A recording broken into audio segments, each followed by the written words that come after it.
Hello, Diamonds, and welcome back to our Transport Fever 3 news. So, they have released episode 4 actually a few days ago, but as I was still moving and unpacking, I was really not able to do any type of recording. So, now finally, I have enough setup put up so I can come and take a look and also share it with you. And yeah, if you understand, in the past few months, I've been offline mainly because of preparation to the moving and planning and whatnot. So yeah. Anyway, so the latest news is about the Tycoon factor of the game. So let's see what they have to say in the news.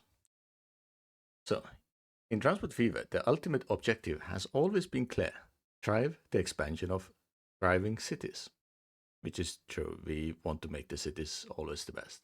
That ambition evolved throughout the series, with successful town development hinging on the player's ability to design and manage highly profitable transport networks. It's something that is kind of good, and there are even like modes that make it more complicated or more complex and advanced.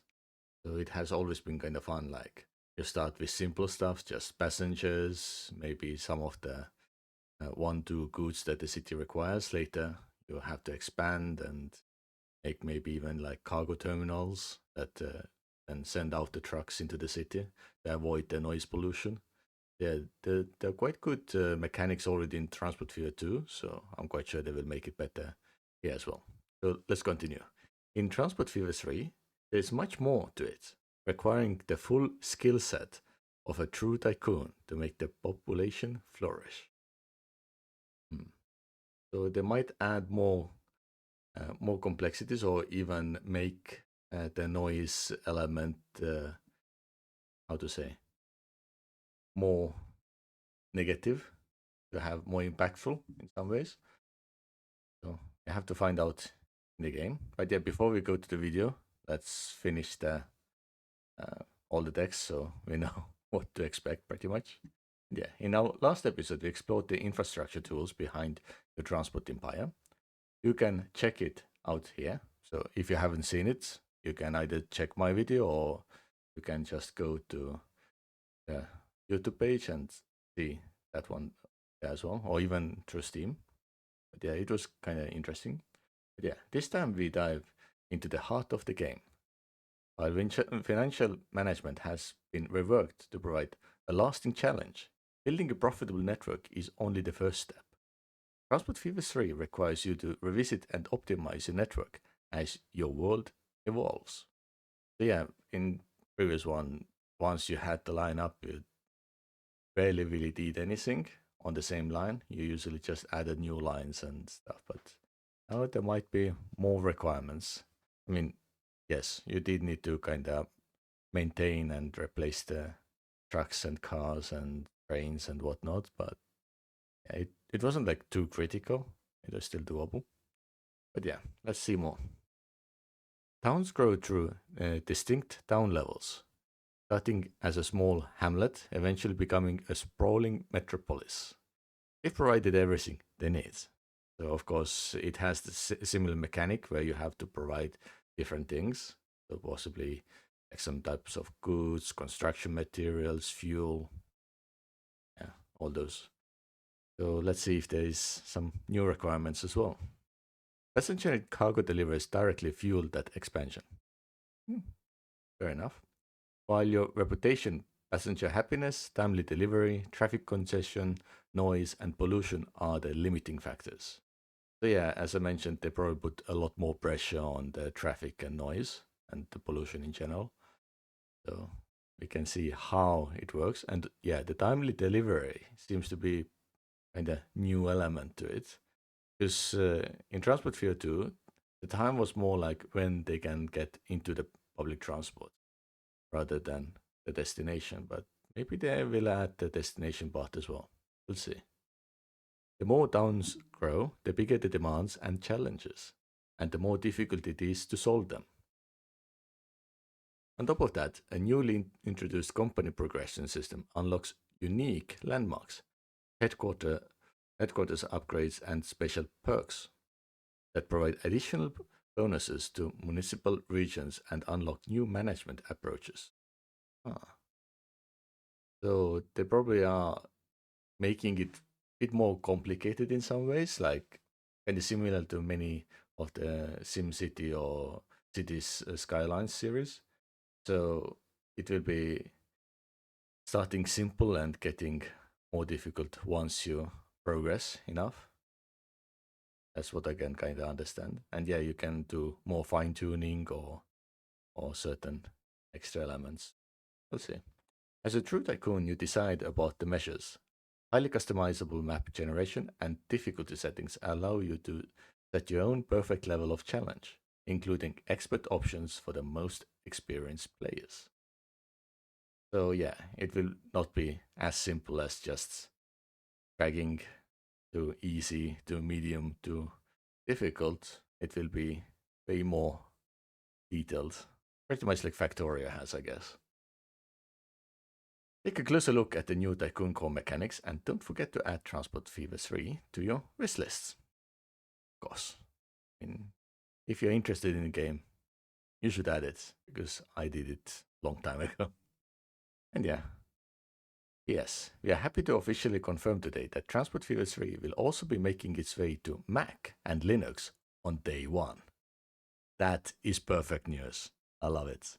Because yeah, as I mentioned probably last year sometime, I have fully ditched Microsoft products. So therefore, having Linux support from day one is very important. And yeah, Transport Fever 2 itself as well. It works super great on Linux. And I have actually enjoyed it on Linux more than on Windows before. So yeah, that's all good. Anyway, now it's time to look at the video they provide. Hopefully this time they don't have so much copyrighted music because all the copyright holders, they want to get your money. So yeah, anyway, let's see. Welcome once again to Transport Fever 3 First Look. In the previous video we gave you an overview of how infrastructure choices give you the ability to control your transport network better than ever. In this video we're going to talk about how those choices will affect the growth of your world to get the most out of the new Tycoon game. Players have... So first of all, what I noticed is that it kind of shows the start that I'm expecting from the game as well.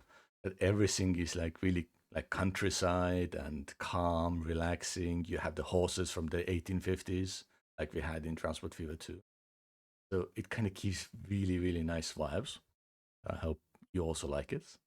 The ability to tailor the game mechanics to create their perfect level of challenge. A full control panel has been added to adjust mechanics ranging from industry productivity or vehicle maintenance to economy and the era in which it takes place.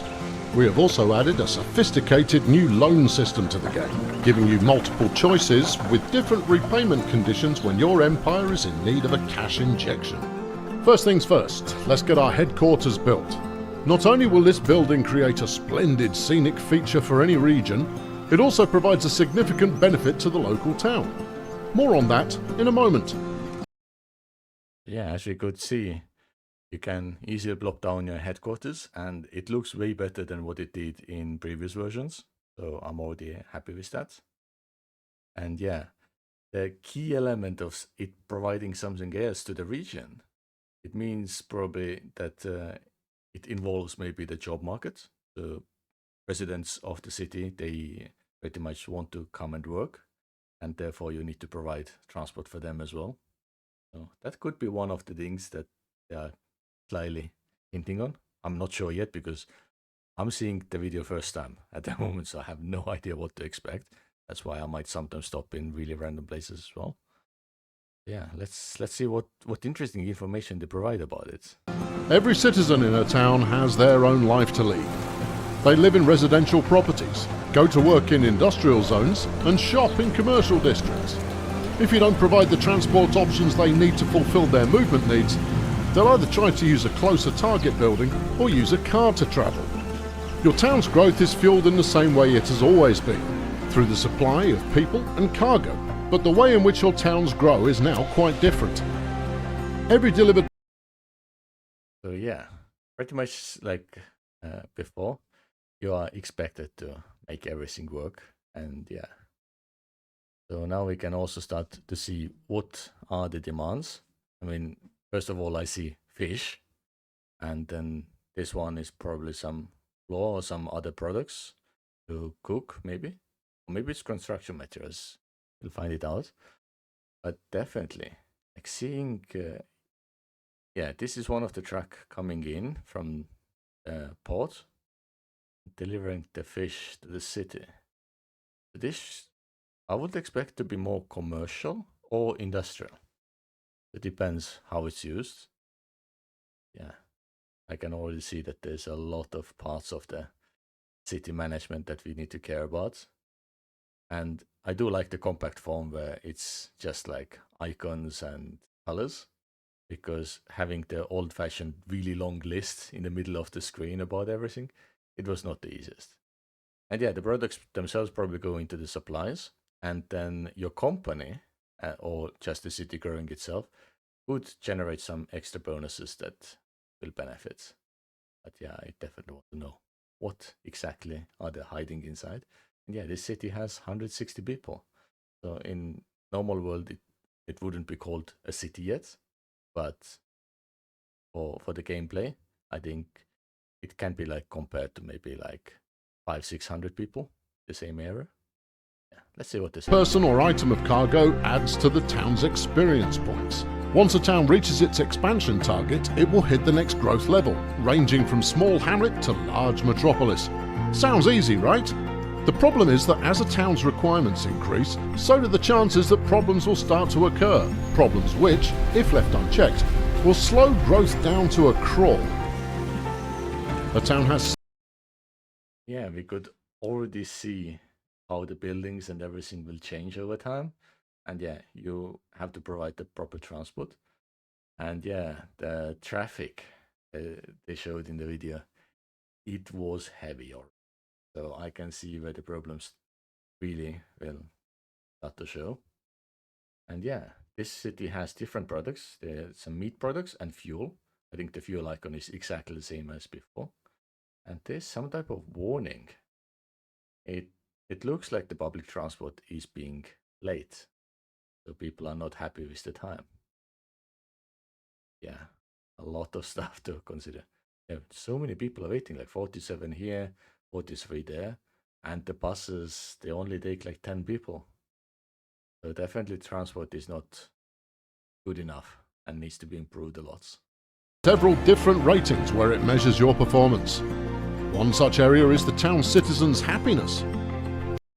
Okay, so it's actually called happiness. So yeah, I can see all the icons, they come from the city view itself, and yeah, we will really need to care about. But yeah, it's all about wait times. The wait times is very poor.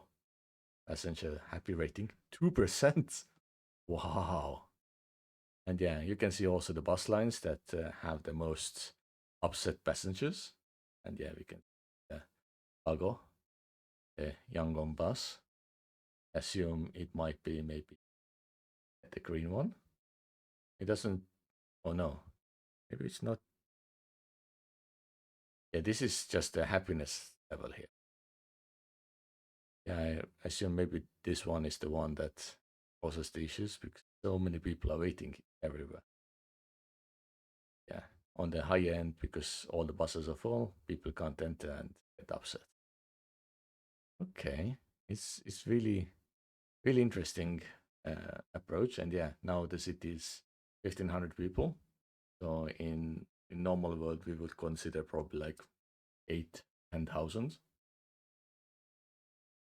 Kind of cool to see all those graphs and icons and the details. Makes it easier to find out where the problem areas are. Keep your passengers waiting for too long and the grumbles will be very clear. Building faster routes, expanding capacity, or simply more comfortable services may go some way to mitigate these problems. The same story is true when it comes to cargo deliveries. Overdue deliveries not only pay less, but they'll drag growth down with them. Fail to supply industrial goods, and you'll have a much larger commercial and residential population. Maybe you'll use this to your advantage and create centres of commerce or industrial powerhouses. As your Okay. So first, what I noticed is that you can put bus lanes in the middle of the road, not on the sides, like most games. That's really good because you do want to keep certain transport maybe inside instead. It's kind of easier. And yeah, having like a bit more detailed terminal layouts, even for the cargo trams, was kind of cool. And now it shows like city center. So whoever has been to like Japan might know that in Japan it's really common that next to big stations there's like bus terminal and stuff like that, and it somehow looks very similar, especially as it has hotel. It looks generic, but it's kind of similar to what JR has on their hotels in the design. Yeah, does give a little bit mixed feels about this side of the world as well. But yeah, we don't really have trams that often in the stations, only in few areas. Like Hiroshima has trams. They have trams going all the way to station, and it's kind of cool. But like in Tokyo, we don't really have trams lines. There's only one line that I know, and I have ridden before. Which is the Toda Narakawa-sen. So this goes like from Waseda University all the way to close to Chiba. Yeah. Anyway, let's see what more interesting stuff we can find out about it. The towns grow, so will the problems. A larger population leads to a blight of traffic build-up.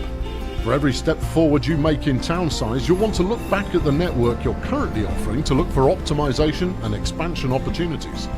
But beware, every expansion to fix one rating must be balanced carefully, as its side effects may push down other ratings, noise emissions for example. Of course, towns only really care about noise in residential areas, so perhaps the solution is to install your commuter black hole of a station within your industrial district. Vehicles and infrastructure.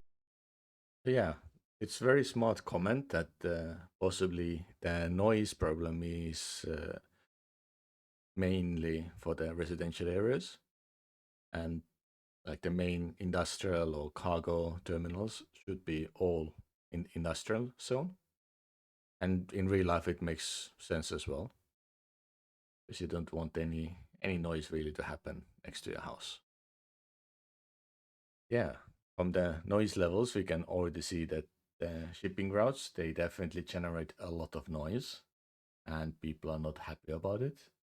And there are a few more areas that make a lot of noise. We don't want to live like close to example. And yeah, the graphs shows a lot as well, quite good. And yeah, the source company vehicles 48%, residence vehicles 20. We want to make residence vehicles zero if possible. Depots 13%, warehouses 11%, and stations 5%. I think the depot being one of the parts, it probably means that all the buildings where we get the vehicles from, the depots, they are now generating noise as well. I can't remember if it actually did it in Transport Fever 2 or not, because I never really focused on that aspect too much because it was kind of generic information. But now with all the details, it makes sense to really focus on those things. Structure also create pollution, another town rating you'll be needing to watch closely. Instead of the focus being purely on the suburban area itself, the entire region surrounding a town is affected by pollution. So first of all, what I can see is some type of lines all around. So those are probably city areas, because cities have limits. Because we can see one city, one section. There's one city down here, one section. So possibly those are just the city borders to make it easier for our regions, especially when we talk about like the average pollution levels. Kind of cool to see because in current version, the Transport Sphere 2, we don't really have visible zoning as far as I know. Maybe it is somewhere, but I haven't really noticed myself. Maybe I'm just not as good of a player, but yeah. Anyway, I find it really interesting. And yeah, or maybe there's even something to do with the amount of regions you can utilize your company in depending on what like level you are at or something. We'll see. The town's municipality extends beyond the built-up area into the countryside. Building your impressive cargo transfer hub outside city limits might not create a noise problem, but it will still add pollution that will be noticed by the local population. You might think that forest on the very edge of the city's municipal area is fair game for a new airport construction, but they'll notice. They always notice. The good news is that positive influences also apply on a region-wide basis. That headquarters that we placed at the beginning of the video, that's giving a small growth perk to the municipality, and you can expand its benefits with side buildings and facilities that will be earned when you move up the ranks as a company owner. The same is... So yeah, as kind of understood from the beginning, there are definitely many benefits from the company headquarters, and yeah, one of those is the additional growth as a bonus. But having the headquarters as modular, it reminds me many different games. And yeah, first of all, it's just the SimCity series that comes to mind, because they kind of started with a lot of modular builds, and then Skylines did the same, and Skylines 2 as well, I guess. And yeah, like having modular builds, it gives you very specific perks that you can then utilize, and they probably give a lot of happiness or some other different benefits to the city that it is in, or region in this case. Yeah, I can see that they decided to go that region is for the city itself, like city and surrounding farmland and so on. Whilst in most of the world, what we see as a region is like a county, and then it has maybe few cities and one of the main cities and villages and everything. But it's more simplified for many ways. Kind of cool. True of unique landmark buildings that you will unlock, which, when completed, will bring clear benefits to the municipality they reside in. Infrastructure and transport for Fever 3 can be very expensive to build and maintain, so you'll need to spend your money wisely. Even when you've mastered the economy, however, you will rarely create a route that can be described as fire and forget. Instead, you'll want to revisit older lines frequently, especially when they're in a growing town, and balance them delicately to optimise all the town ratings together. Whether your focus is on one small town or the entire game world, you set the rules so that the game challenges you in a way you'll thoroughly enjoy on your way to becoming a true transport tycoon. Wow, the amount of cities, the way how they look, it is actually amazing. Like the cities are big and they feel more natural. Because with Transport Fear 2, like after a while, the city gets a little bit like mixed. So you have like commercial and industrial and residential all getting kind of mixed up. Yeah, it feels that still the residential is growing out this way, and possibly all the other areas are also growing in some ways and overtaking the residential that moves further. Maybe. Yeah, looks really nice, and yeah, the transport network really.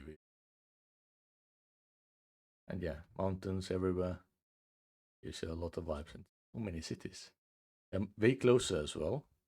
At least it kind of feels like. Yeah, I'm sure I love the game. Thank you very much for watching. We hope to see you again soon. And hopefully it comes out soon, because we are waiting for quite a while now. Definitely a lot to find. And not wait. Yeah, when it was supposed to be released, I think it was quite... Not sure yet. Let's see. Do they have any information? No. Just release date is 2026. So sometime this year, we should expect all the elevated railways and roads. Yeah. Something like that would be ideal. Even though the first videos, they were not from the real in-game play. But I think the last one that we just saw is all about the in-game video feeds. So it'll be all good. And yeah, they do mention here the minimum requirements of being Windows 10 or later. Windows 10, unfortunately, is no longer supported by any company. always the later. And yeah, as they mentioned in this news article, it will be for Linux and Mac. You can have a lot of user base leaving the Windows environment, like the breaking updates and whatnot. But yeah, this is all for this episode of Transport Fever News. I hope you liked it and also are interested to see the game very soon. Yeah, what I can say is that thank you very much for watching, and I will see you in the next one. Bye.